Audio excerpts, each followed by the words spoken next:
तो अभी तक आपने पढ़ा, विजय सबूत देने की बात कर रहा था। कोमल बैठी सोच रही थी। घर का कोई भी इंसान उससे बात करने को राजी नहीं था। तभी विजय आया। विजय, कोमल, कोमल कहाँ हो तुम? कोमल के पापा आगे बढ़ते हुए, क्या हुआ, आप कुछ बताएंगे? विजय, आपकी बेटी की अय्याशी का सबूत लाया हूँ, कहकर विजय ने उनके हाथ में अपना फ़ोन पकड़ा दिया। कोमल के पापा भी फ़ोन में कुछ देखकर दंग रह गए और उनकी आंखों में गुस्सा छलकने लगा। तभी कोमल की माँ ने उनके हाथ से फ़ोन लिया और वो भी गुस्से में तनतना गई और कोमल के कमरे की तरफ बढ़ गई, जहाँ कोमल पता नहीं किन ख्यालों में खोई थी। उसे विजय के आने का पता ही नहीं था। माँ ने कमरे में अंदर प्रवेश करते ही कोमल का ध्यान तोड़ा, वो भी एक जोरदार तमाचे के साथ। कोमल को मानो दिन में तारे दिख गए हो।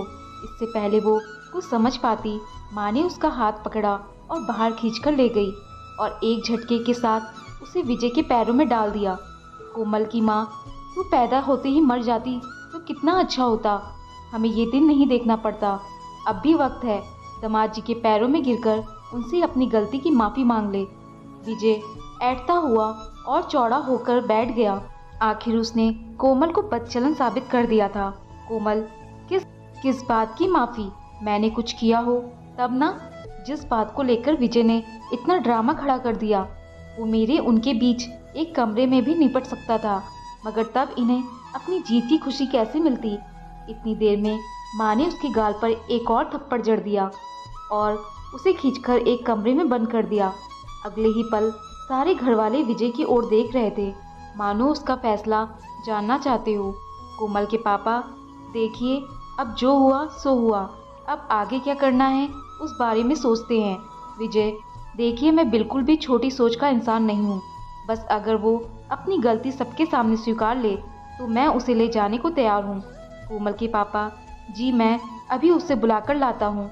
विजय ने उन्हें टोका, इतनी जल्दी मत कीजिए, आराम से उसे समझाएगा कि अपनी गलती मान ले और हमें इस आदमी के बारे में सब सच सच बता दे। सबने सहमति में गर्दन हिलाई और अब विजय उठकर चला गया।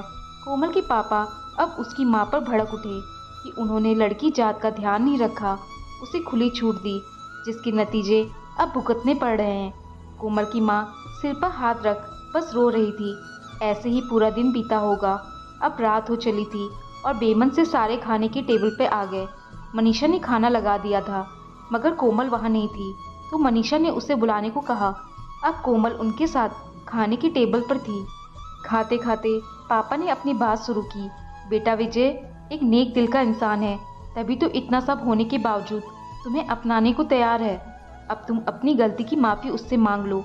कोमल, पापा, जो गलती की ही नहीं उसकी माफ़ी तो मैं भगवान से ना मांगूं, वो तो फिर भी इंसान ठहरा, और वो नेक दिल है जो औरत के चरित्र को उसके अंगों से समझता है। यही सवाल मैं उस पर भी खड़ा कर सकती थी कि क्या वो वर्जिन है। अब पापा का दिमाग गर्म हो चला था। उन्होंने हाथ में टेबल पर जोर से मारा और अंदर चले गए।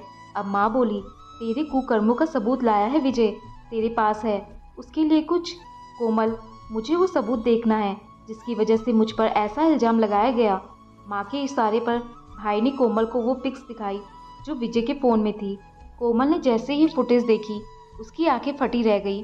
फ़ोटो में वो एक लड़के के साथ गले मिल रही थी और ऐसे ही 2-3 फ़ोटोज़ अलग अलग एंगल से गले मिलते हुए थे।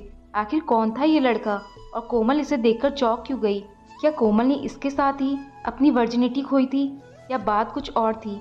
विजय कितना सही था और कोमल कितनी गलत? शेष अगले भाग में।